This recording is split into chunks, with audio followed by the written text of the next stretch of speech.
When reading this gospel this morning, the first line just grabbed me. Be merciful just as your Father is merciful. Now, the interesting thing, now I didn't do it because I wanted to save you from my Greek pronunciation, is that in Greek we have the Kyrie, so the Kyrie eleison, Christe eleison, Kyrie eleison. Okay? The eleison is an interesting word. Okay, we translate it as have mercy, but it has roots with oil. Okay? Now, why oil? We know that oil in the ancient world had multiple purposes, okay? Obviously, it was used for food. It was used for athletes, to limber up. It was used for soldiers. They would, pour it over themselves and go into battle, and they would become slippery so you couldn't grab onto them.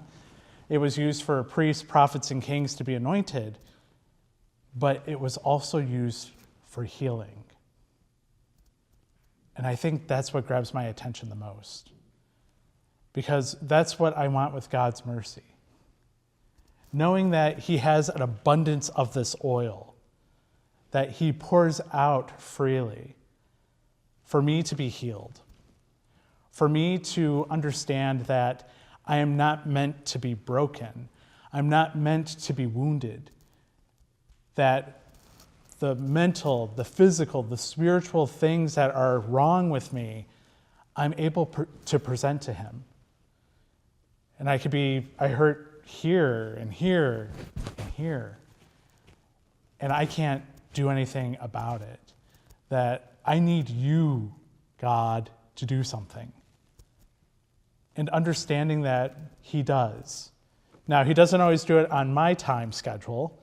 Usually he doesn't, okay?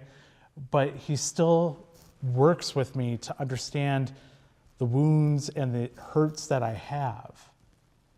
The thing that's so beautiful is that to be more godlike, he allows me to have the same amount of mercy, to have the same amount of forgiveness, to have the same amount of love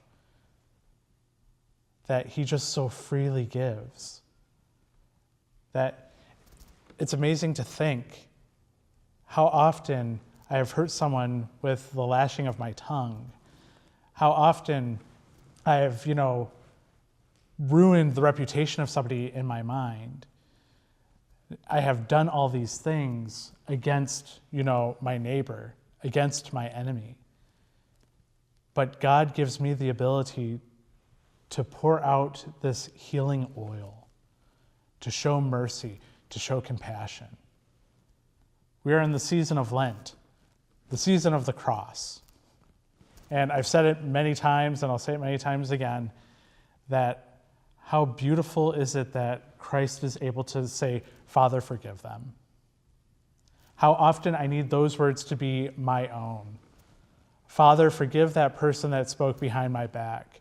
Father, forgive that person that misunderstood my action. Father, forgive that person that has judged me harshly. Because it's so easy to cry out justice, justice, justice, but never want mercy. So the thing for me is that everything else in here is beautiful. It makes sense. Stop judging, you won't be judged. Stop condemning, you won't be condemned. Forgive, and you will be forgiven. Give, and gifts will be given to you. For the measure with which you measure will, in return, be measured out to you. But God, what I desire, what I want to share in, is your mercy. Allow me to use your words. Allow me to be your heart. Allow me to love those that hate you. Allow me to love those that hate me. Allow me to try to bring healing into this world that is so broken. I desire your mercy.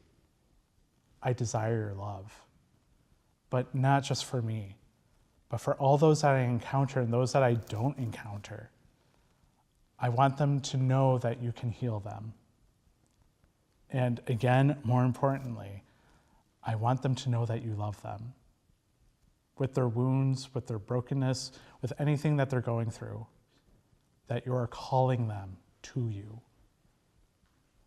that you understand where they're coming from, and that you love them, and you show that mercy in abundance without end.